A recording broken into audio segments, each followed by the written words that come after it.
आपके साथ अंकिता पाल। बुलेटिन की शुरुआत करते हैं। थराली में हिंदू संगठनों ने धर्म विशेष के खिलाफ प्रदर्शन किया।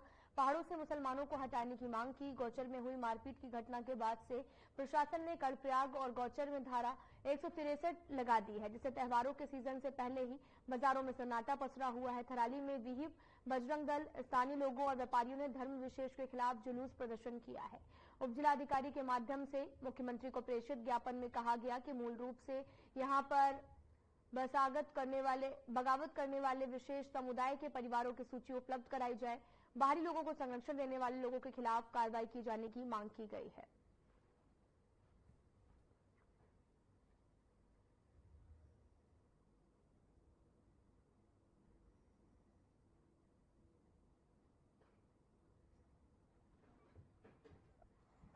पिछले कई दिनों से देखने में आया कि जिहादियों की संख्या बहुत तेजी से बढ़ी है देवभूमि में। आज देवभूमि में जगह जगह देखिए महिलाओं के साथ बड़ा छेड़खानी, बच्चों के साथ बलात्कार, युवाओं की पिटाई, समाज में दंगा फैलाने की कोशिश, इन सब चीजों के खिलाफ विश्व हिंदू परिषद ने अपना एक अभियान चलाया है। हम अपनी देवभूमि को इन जिहादियों से मुक्त कराएंगे, ये संकल्प हमने लिया है।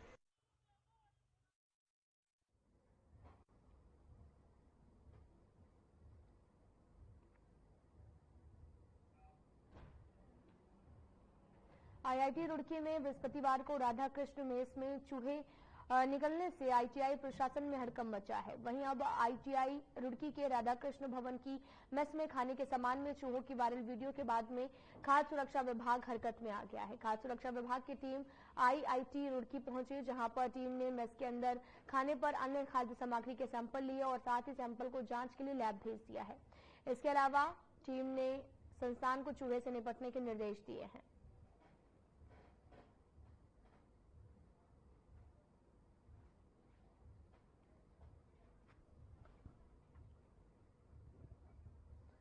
आपको बताते चले कि राधा कृष्ण में मेस में चूहे मिलने से हड़कंप मच गया। आईटीआई प्रशासन में हड़कंप मचा। आपको तस्वीरें भी दिखा रहे हैं। दरअसल किसी ने ये वीडियो बनाया, जिसके बाद वीडियो जो है वो वायरल हो रहा है, जहां पर चूहे मेस में बर्तनों में मिले हुए हैं, जिससे छात्रों में भी काफी ज्यादा आक्रोश देखने को मिल रहा। भारतीय प्रौद्योगिकी संस्थान में आपको बताते चले कि मेस में ऐसी वारदात सामने आई है।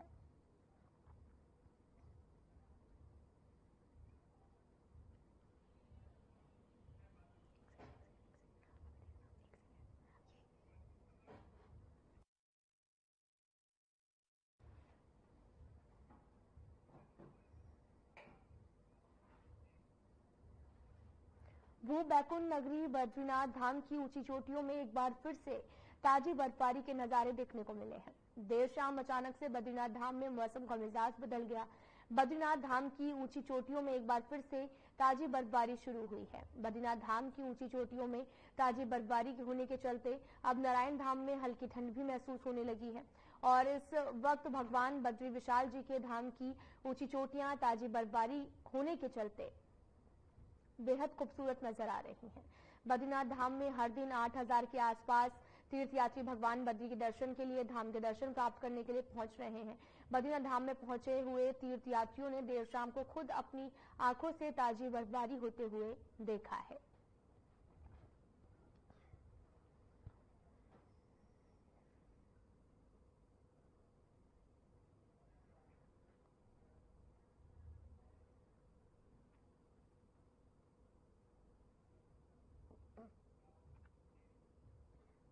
जीजीआईसी नारायण बागड़ के प्रांगण में विकासखंड स्तरीय विज्ञान महोत्सव का आयोजन हुआ। क्षेत्र में 24 विद्यालयों से छात्र छात्राओं ने प्रतिभाग किया, अपने विज्ञान कौशल का प्रदर्शन किया और बाल वैज्ञानिकों का भविष्य के प्रति चिंतित और नई समझ भरे आविष्कारों देखते हुए मौजूद सभी अतिथि और आयोजक मंडल गदगद दिखाई दिए।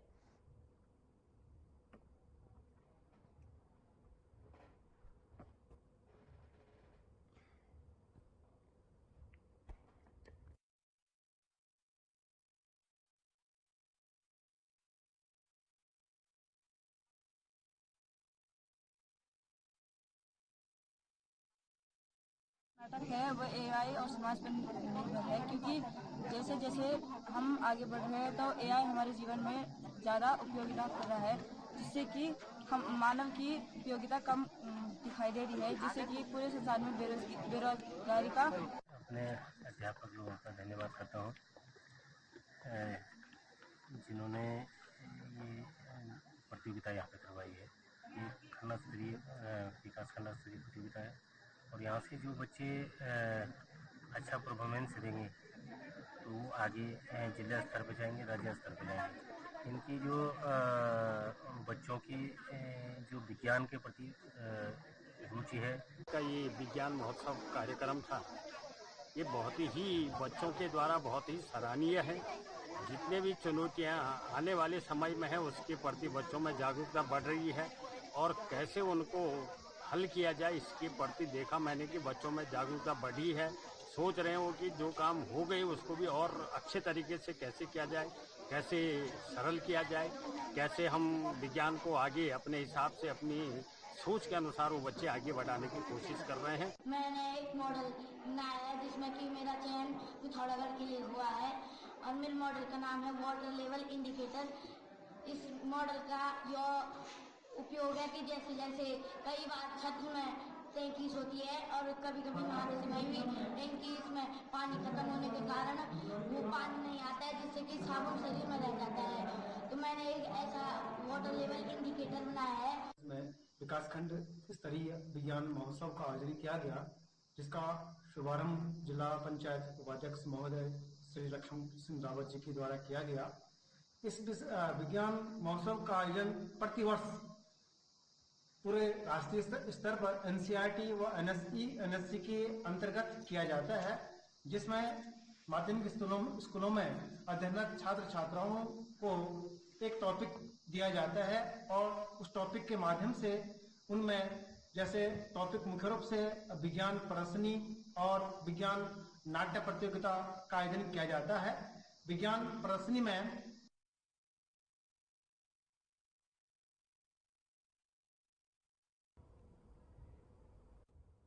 डोईवाला के भनियावाला सौंदर्य ब्यूटी सैलून ने सनातनी संस्कृति को आगे बढ़ाते हुए सफलतापूर्वक अपने 2 सालों का कार्यकाल पूरा किया है।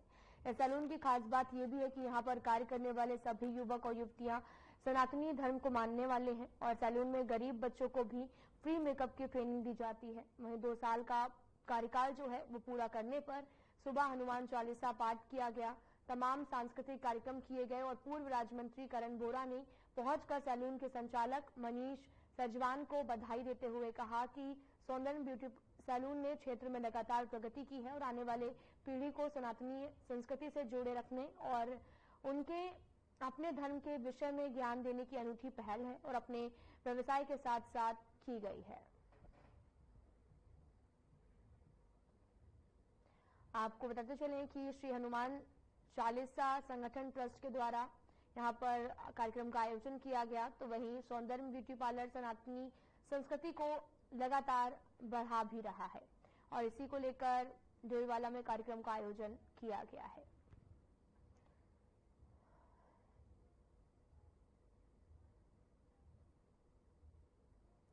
आपको बताते चले कि सनातन को मानने वाले सभी वर्कर्स भी यहाँ पर उपस्थित रहे। सुंदर सी रंगोली और साथ ही इस कार्यक्रम में बड़ी संख्या में लोगों ने भाग लिया और यहाँ पर पहुंचे सौंदर्य सैलून श्री हनुमान चालीसा, यहाँ पर कार्यक्रम का आयोजन किया गया। सनातन को मानने वाले सभी वर्कर्स भी यहाँ पर पहुंचे हैं।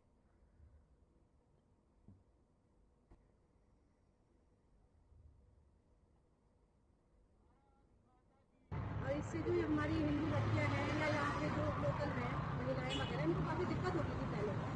किसी भी अच्छी चीज़ के हमें बहुत दूर दूर जाना पड़ता था और अच्छी फैसिलिटी थी नहीं। और जब से सौंदर्य में खुला है तो फैसिलिटी बहुत अच्छी मिल रही है और बहुत ही अच्छे संस्कार भी प्रोवाइड हो रहे हैं, बच्चों को अच्छी चीज़ें सीखने को मिल रही है।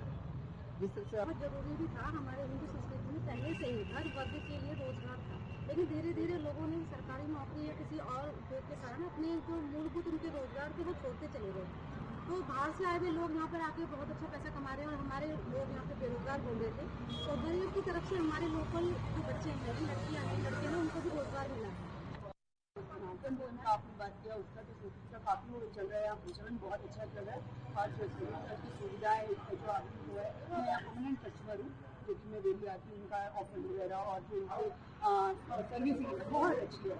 मैं मतलब और जगह भी मैंने जो देखे हैं वहाँ के मुकाबले यहाँ की सर्विस बहुत अच्छी लगी है। यहाँ के कस्टमर की तरह कभी पीटी नहीं किया गया, नहीं एक आ गया तो दूसरे को छोड़ दिया, नहीं वो सबको एक साथ बराबर ही देख रहे हैं।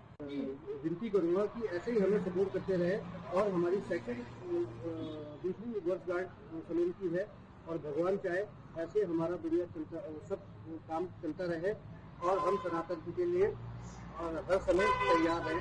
जय श्री राम। सौंदर्य सलून एक शुरुआत करने जा रहा है और ये इंस्टीट्यूट खोलना है हमें, जनवरी तक इंस्टीट्यूट खुल जाएगा और इसमें हम गरीब जो लड़की बेटी और लड़कियां जो गरीब हैं, बिल्कुल जिनको बिल्कुल किसी के पास कुछ मतलब कमी है।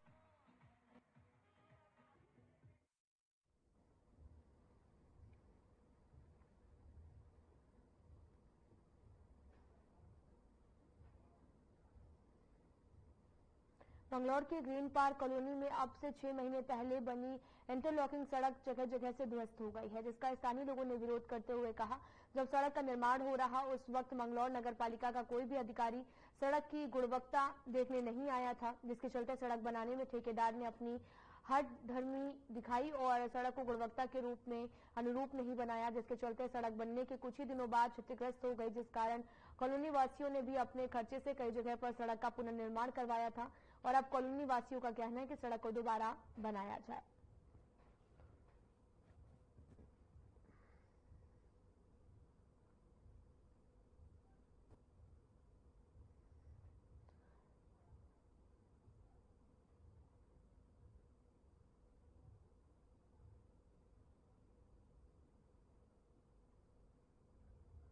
आपको बताते चले कि पूरा मामला रुड़की से है, जहां पर स्थानीय लोगों में काफी ज्यादा रोष देखने को मिल रहा। 6 महीने पहले ये सड़क बनाई गई थी, जिसके बाद टूट गई है और अभी तक इस सड़क को नहीं बनाया गया है।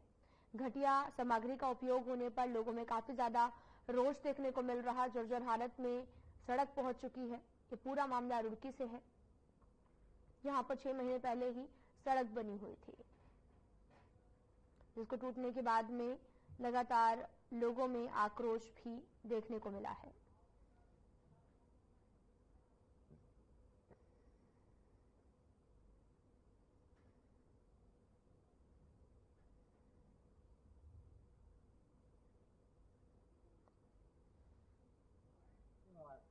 खराब माल की वजह से ये तो ठेकेदार की टैक्स ट्रॉली से ही बात स्टार्ट हो गई थी।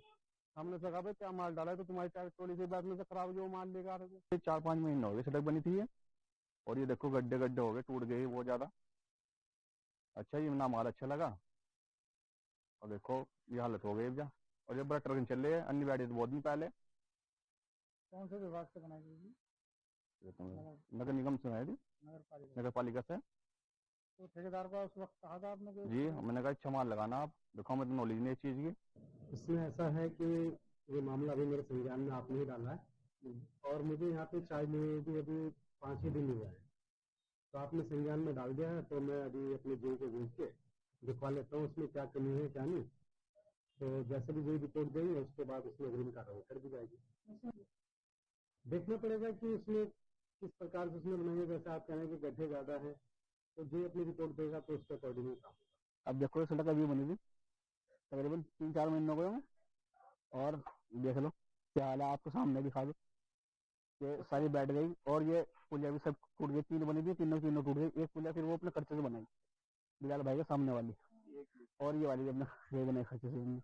ठेकेदार से शिकायत की थी, ठेकेदार से भी की, उन्होंने रिपोर्ट भी दे रखी है हमारे वकील साहब ने, सबने दे रखी, उन्होंने साइन करके।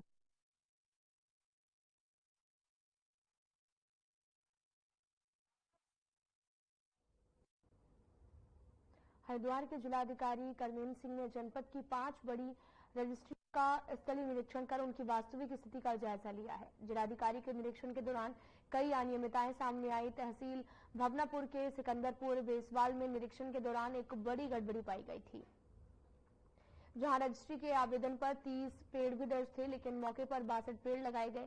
जिलाधिकारी ने नलहेड़ा, आनंदपुर, शांतरशाह और छापुर शेर अफगन सहित अन्य स्थानों पर रजिस्ट्रियों का निरीक्षण किया और सभी जगहों पर सत्यापन किया। इस दौरान जिलाधिकारी ने अधिकारियों को सख्त निर्देश दिए और किए गए निरीक्षण के आधार पर दोषियों के खिलाफ नियमानुसार सख्त कार्रवाई की जाए ताकि सरकारी राजस्व को किसी प्रकार का नुकसान न उठाना पड़े।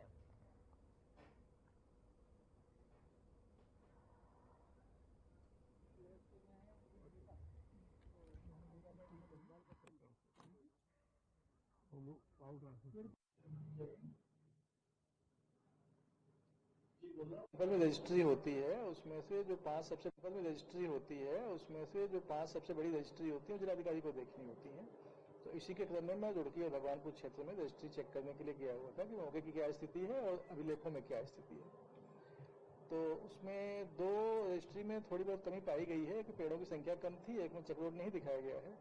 लेकिन चूंकि उन लोगों ने जो स्टाम्प दिया है वो स्टाम्प मार्केट रेट पे दिया हुआ है और वहाँ का मार्केट रेट वहाँ के सर्किट रेट से काफ़ी ज़्यादा है, लगभग डबल है। तो इसलिए उन पर स्टाम्प की देता तो नहीं बनेगी, लेकिन हाँ कुछ तथ्य उसमें छुपाए जरूर गए हैं। तो इसको हम ध्यान में रखेंगे, जो अगला रिवीजन होगा उसमें देखेंगे कि जो वास्तविक मार्केट वैल्यू जा रही है।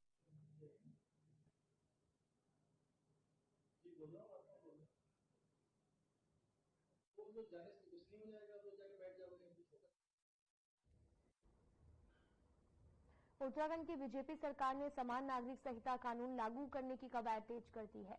यूसीसी नियम एवं कार्यान्वयन समिति के अध्यक्ष ने शुक्रवार को देहरादून में सीएम पुष्कर सिंह धामी को अंतिम रिपोर्ट सौंपी। सीएम धामी ने कहा कि समान नागरिक संहिता की नियमावली तैयार की गई है और शीघ्र ही कानून जो है वो लागू होगा। सीएम पुष्कर सिंह धामी ने मीडिया से बात करते हुए कहा, हमने चुनाव से पहले वादा किया था कि सरकार बनाने के बाद हम यूसीसी लाएंगे। 7 फरवरी 2024 को ये विधेयक पास हो गया है और 12 मार्च 2024 को राष्ट्रपति की स्वीकृति के बाद ये पारित होगा।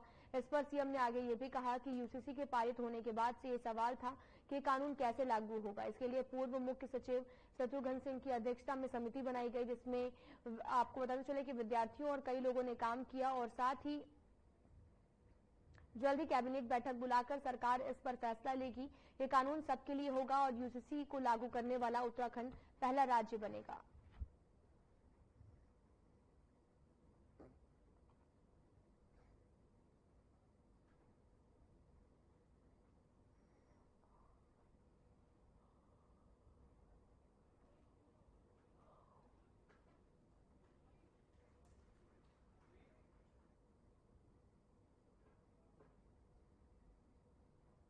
उत्तराखंड में यूसीसी की नियमावली का ड्राफ्ट भी तैयार हो गया है। नियमावली का ड्राफ्ट बनाने वाली समिति के अध्यक्ष पूर्व मुख्य सचिव शत्रुघ्न सिंह ने भी आपको बताते चले कि मुख्यमंत्री पुष्कर सिंह धामी को सचिवालय में यह ड्राफ्ट भी सौंपा।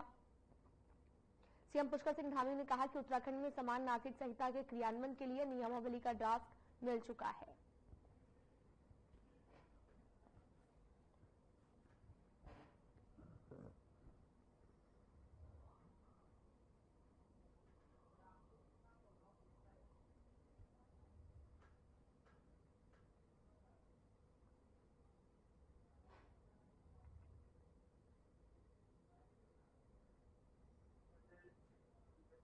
भारतीय जनता पार्टी की से बात करूं तो मेरे सब प्रावधान सारे प्रावधान किए जाएंगे और इसमें सारी चीजों का आपको क्या प्रभाव दिखता है इसमें? देखिए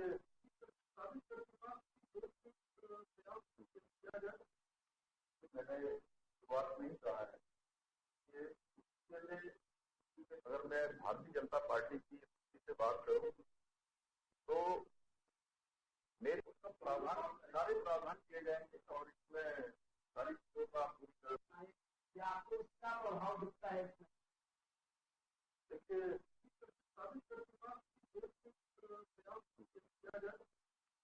मैंने शुरुआत नहीं कहा है कि उसके लिए अगर मैं भारतीय जनता पार्टी की से बात करूं तो मेरे सब प्रावधान सारे प्रावधान किए जाएंगे और इसमें सारी चीजों का आपको क्या प्रभाव दिखता है इसमें?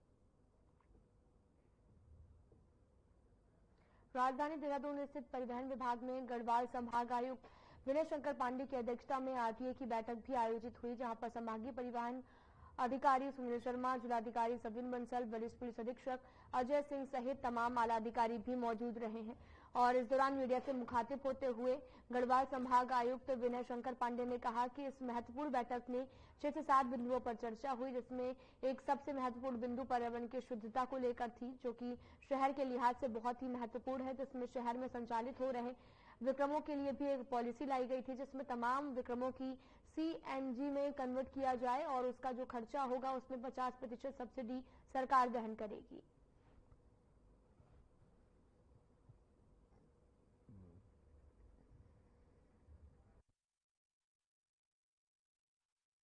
लास्ट बैठक दिसंबर में पिछले वर्ष हुई थी और बीच में लोकसभा के चुनाव और आचार संहिता और अन्य कारणों से ये बैठक नहीं हो पाई थी। तो एक तो RTO साहब को मैंने ये डायरेक्शन दिया है कि इसकी नियमित रूप से इसकी बैठक होनी चाहिए।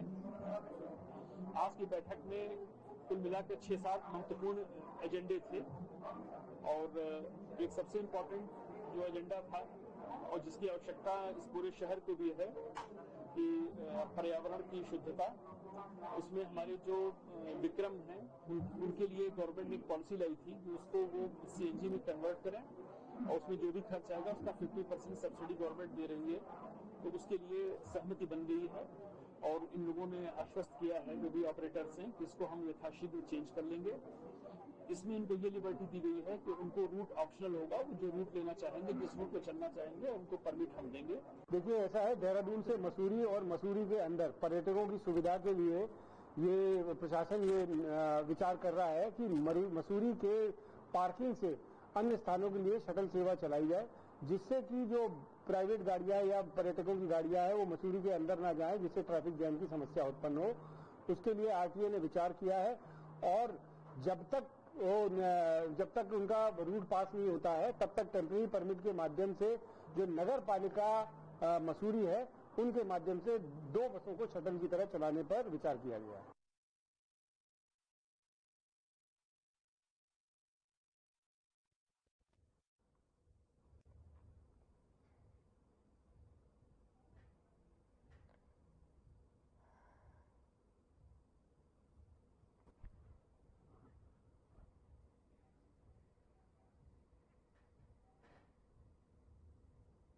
अल्मोड़ा जिले के विकास खंड स्लादे के इको खेत में 11 सूत्री मांगों को लेकर क्षेत्र में ग्रामीणों का क्रमिक अनशन स्थगित किया गया है। तहसीलदार सिलदे दीवानगिरी गोस्वामी ने क्रमिक अनशन कर रहे ग्रामीणों को आश्वासन दिया, ग्रामीणों की मांग पर जल्द उचित कार्रवाई की जाएगी।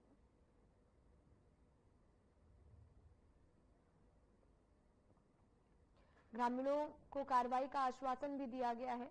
11 सूत्री मांगों को लेकर अनशन कर रहे हैं ग्रामीण और लगातार बगावत के सुर तेज हैं। 11 सूत्री मांगों को लेकर अनशन पर बैठे हैं ग्रामीण, जिसको लेकर लगातार उन्हें आश्वासन दिया जा रहा है और ग्रामीणों का क्रमिक अनशन अब स्थगित भी कर दिया गया है।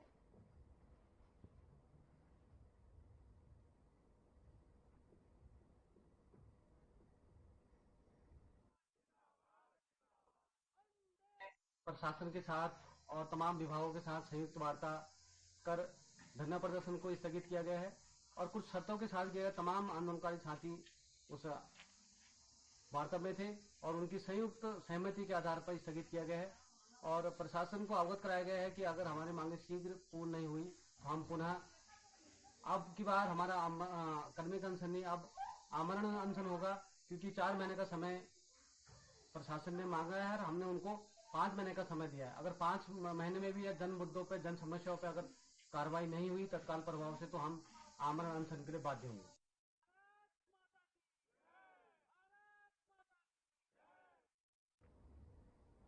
फिलहाल में इतना ही। नमस्कार।